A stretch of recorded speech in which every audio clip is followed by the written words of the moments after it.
Yo, it's your boy J-Rod. Welcome back to the NFL Pick'ems today. We got the Week 10 NFL Picks and Predictions coming out on Friday. It's just going to be your boy J-Rod for this one. No Ken and no Shazi. I will get their picks down, though. We'll see if I can fit it in at the end of the video or not. We'll see. If not, I got them in mind before Sunday. So we'll make sure that the records are straight. But yeah, also sub to the channel if you're not subscribed. Leave a like on this video and click the post notification bells if you want to see future videos. My bad, I haven't been uploading recently. I think the last time I uploaded, other than my live stream I had yesterday, whenever you see a notification, that's why you got to get these post noties on, because when I'm live on Twitch, you got to get that notification so you can hop into my live streams. I'm starting to get into that a little bit now. But yeah, my bad for not uploading. Just a lot going on with school and stuff like that. So I promise you, eventually I will get these vids out and coming. I got finals coming up soon, so I gotta get my priorities straight. Not saying that YouTube ain't my priority. Trust me, man. YouTube is up there, and eventually it will be my number one priority. You guys gotta keep showing love though to your boy J-Rod, man. You gotta keep showing me love. Anyways, let's get into this. So the Thursday night matchup. Little bit of a wild one. I mean, the Dolphins come out with a win. Honestly, I expected the Ravens to win this game. I did feel like it was going to be a lot closer than people expected, though. Based off the fact that Miami Dolphins, I felt like their defense could, propose a problem here for the Ravens, and that's exactly what they did. They actually did more of a problem. They were just all over the place. I mean, this Miami Dolphins defense, when they play at their best, is one of the best in the league. When Xavier Howard and Byron Jones are playing at their top levels like they were last season, which we haven't seen too much of this year, but this game right here, they were just locking up receivers. We saw Jerome Baker going side to side around the football field. This Miami defense reminds me a lot of like the Carolina Panthers defense in the sense that like maybe not as young as the Panthers defense, but you got a lot of like athletic guys who can go side to side on the field. And then you got your safeties like Eric Rowe coming forward and, what's his name? Howard at free safety or something like that. Holland, that's his name. You got these guys getting involved in the blitz action plays. You got, you got your guys watching out for Lamar Jackson. Lamar Jackson didn't even try to run the ball in the Dolphins defense. That's how good of a job their linebackers were doing. And then you got guys like Christian Wilkins just coming in on the coming past the offensive line. So yeah, the Dolphins defense were just tearing it up everywhere. I was a little bit worried about Miami Dolphins offense, so that's why I was leaning towards the Ravens, which their offense was pretty bad. It's just that their defense was absolutely filthy. So yeah, I'm a little bit surprised there, but at the same time, I could see it coming. So yeah, let's head into this first one. We got the Browns facing off against the Patriots. Patriots at home. I'm going to go with the Pats here. I think a lot of that is just based off Nick Chubb not being able to play. Now, last time Nick Chubb was out, I went against the Browns, and Dearness Johnson just teared it up. But against the Patriots defense, I feel like they'll do a better job of containing that. Browns still dealing with injuries on both sides of the field. Myles Garrett's questionable. I'm pretty sure he'll play, though. The only thing I'm worried here with the Patriots is Mac Jones being able to protect the football. I mean, this is a good Browns defense regardless of injuries or not. So this is just going to go down to what quarterback can not turn over the ball as much. And I'm going to actually put my faith in the rookie quarterback, Mac Jones. Now, Baker Mayfield is a lot better with Odell. I think that's very apparent. I was saying that last season, and I'm saying it again. It's very clear. I feel like last season it was more of like Baker was trying too hard to get it to Odell. Like Odell would be in double coverage and he was just throwing him the ball. And then towards the end of the season when Odell was gone, he was spreading the ball so the offense looked a lot better. But this season I feel like it's the opposite. He was like, okay, I know last season I was better without Odell, so I'm not going to try and even look at him. So like that, it's just weird. Baker could not just find a balance where it's like, okay, pass Odell when he's open and don't when he's covered. Like you would think it's such a simple thing to map out. And listen, when Baker Mayfield's got his back against the wall, people are doubting. That's when he has his best games. But I feel like for this one, the Patriots defense will just cause a lot of problems for Baker Mayfield in the passing game if they can't get involved in the run game. And then we got the Bills facing off against the Jets. I am going with the Bills here. I know they had that bad loss against the Jags. The Bills just will not run that football, man. I mean, they just love to give it to Josh Allen, which I get. He's a top 5 slash top 10 QB in the league, but like you got to get that run game going. I mean, the run game is what opens up the pass game and makes it easier for Josh Allen. But I feel like they have an easy time against the Jets here. I don't see the Jets proposing too many problems. And then we got the Jags facing off against the Colts. I don't see Jags winning 2 games in a row, so I'm going to go with the Colts here. This is a must-win game for the Colts if they want to make the playoffs. You can see here with a win that would make them 5-5. If they lose, I think their playoff hopes are over and they go to 4-6. So, yeah, I got the Colts there. And then we got the Chiefs Raiders. I'm actually going to come back to that one because I'm still kind of on the edge with that one. So we got the Saints facing off against the Titans. I'm going to go with the Titans here. They looked very good against the Rams. I was surprised that the Rams weren't able to get much going on offense. I mean, a lot of that was due to Tennessee Titans playing great defense on all 3 levels. And with an easier matchup to do that, I think they have a good time. Especially with Alvin Kamara, probably, I think he'll play this game, but he's going to get limited snaps. It's not like he's going to get like 25, 30 attempts this game. So I think they needed like a fully 100% Alvin Kamara to make me consider this game. Next, we got the Lions facing off against the Steelers. Lions off of a bye week, man. This could be definitely a very, this could be a trap game, a sneaky pick here. But it's hard to go for an 0-8 team. You know they're going to win eventually. It's just hard to do that. So I'm going to go with the Steelers. You know, I got faith that Mike Tomlin's going to be able to just outcoach this Lions team. And, yeah, just play some good defense. Because I could easily see the Steelers doing like what they did against the Chicago Bears, where they get up by 2 scores, 2 to 3 possession scores. But the Lions could just present, you know, some good offense and defense and get a comeback here. But we'll have to see. And then next we got the Vikings facing off against the Chargers. This was a very tough game for me. You know, 2 very electric offenses. I'm going to go with the Chargers, though. You know, yeah, I'm going to stick with the Chargers. As bad as their run defense is, and as much as Dalvin Cook could just tear this game up and single-handedly win, I just don't have faith in the Vikings to hold a lead. I mean, the Vikings can be up 14-0, 21-0, and I'm not sure if they'll be able to hold the lead. You know, Vikings, they played really well against good teams. I mean, the Ravens, who else? The Cowboys, I think, the Seahawks. Like, they played against a lot of good teams and were able to keep it close. They just haven't been able to pull out the wins. They did pull out one off against the Seattle Seahawks earlier in the year, but other than that, it just hasn't been great for closing games. You know, they'll look good throughout the first 3 quarters, and then heading into the fourth, it just goes downhill from there. So I feel like as long as, you know, the Chargers just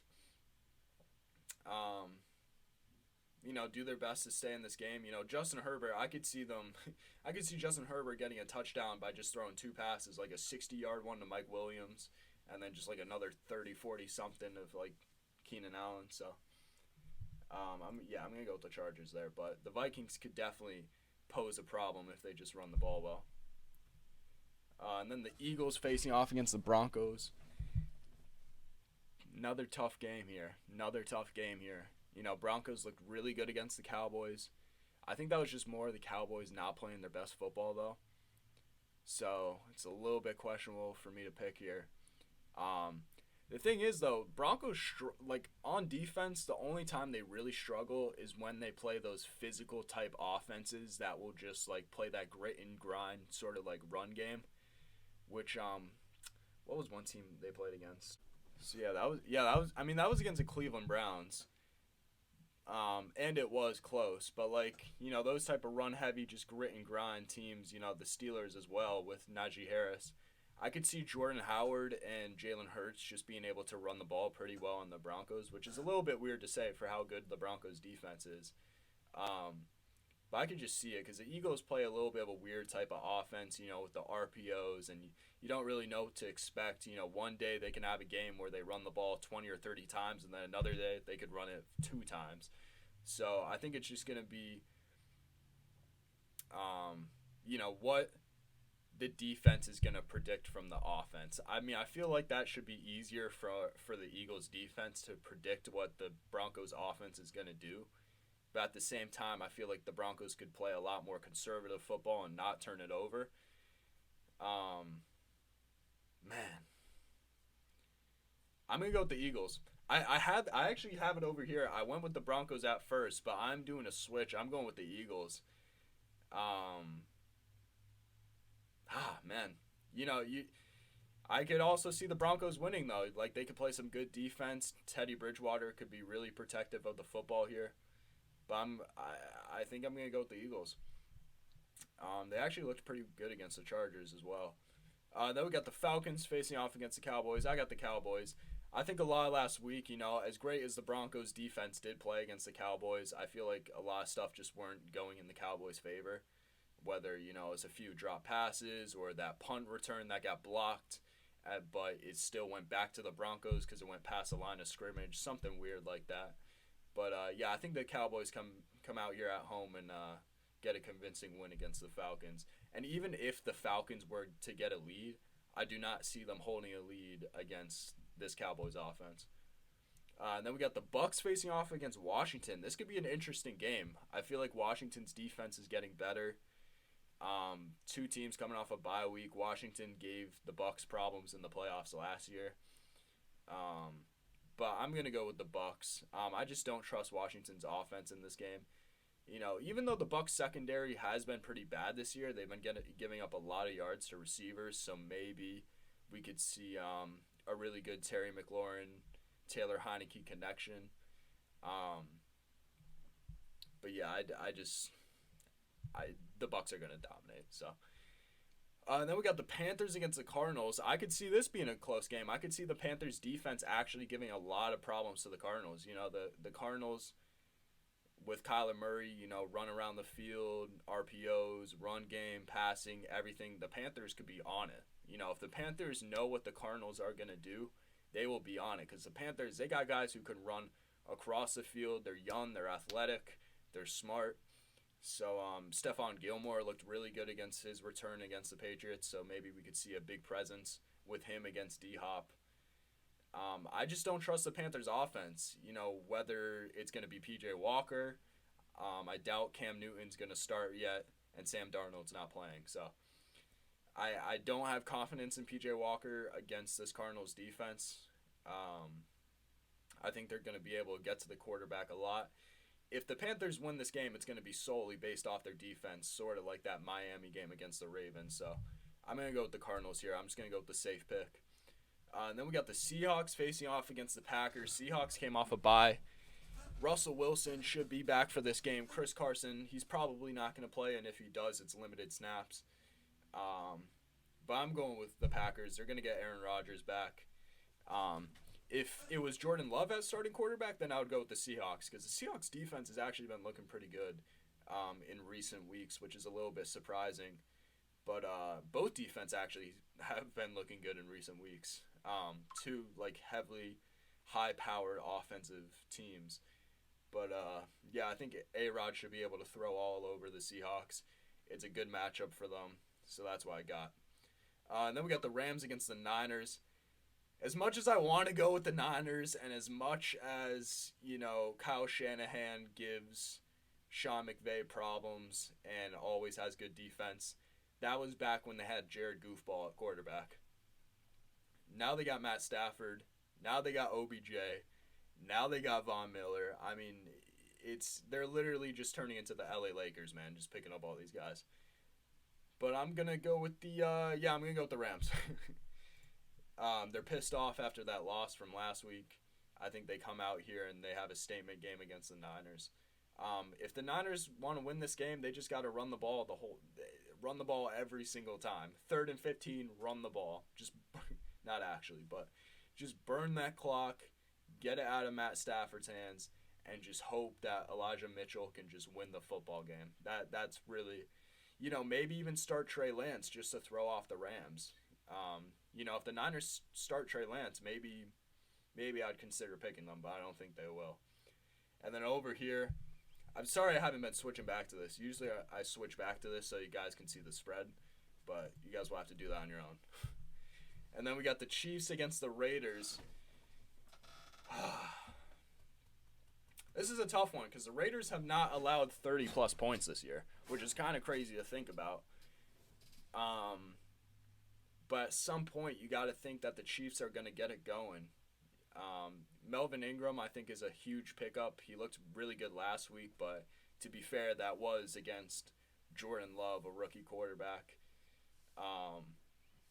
Maybe Melvin Ingram could come in here and, give Derek Carr a sack or two, or maybe result in an interception because of it.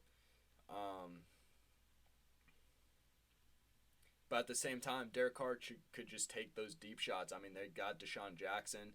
I could see Deshaun Jackson coming in here and getting like a 70-yard touchdown deep down the field because of blown coverage. I'm going to go with the Chiefs, though. I think this is... Oh, didn't mean to do that. I think this is going to be their turning point, is this game. They realize they got to come here and win it. The Raiders, it's actually kind of a tough place to play, in the Dome. It's going to be packed, I think, with fans. You never know with Raiders. It's either like it's empty or it's packed. Man, it's going to be a close game. It's going to be a close game. I think it's going to be high scoring as well. I think the Chiefs win in like a 34-30 game, 34-31, and just get that final drive.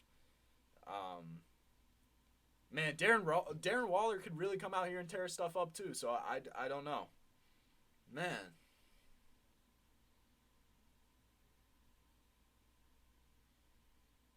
No, I'm going to stick with the Chiefs. I'm not going to change it.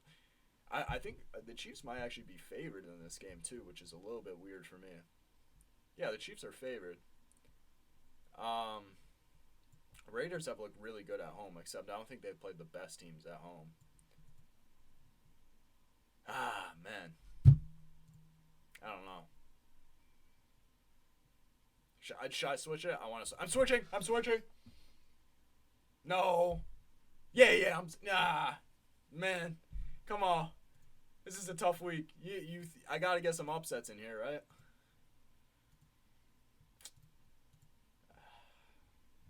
Nah, I'll go with the Chiefs. I'm sticking with the Chiefs. All right. So there's the Week 10 predictions. Let me know what you guys think. I don't have too many upsets in here. This is kind of a tough week to pick upsets. I think my only upsets are the Eagles and the Chiefs. So yeah, but yeah, let me know what you guys think. Once again, sub to the channel if you are not subscribed. Leave a like on this video and turn on post notifications so you can see my next video and when I'm going live on Twitch. I feel like I have more to say. But I don't. Peace!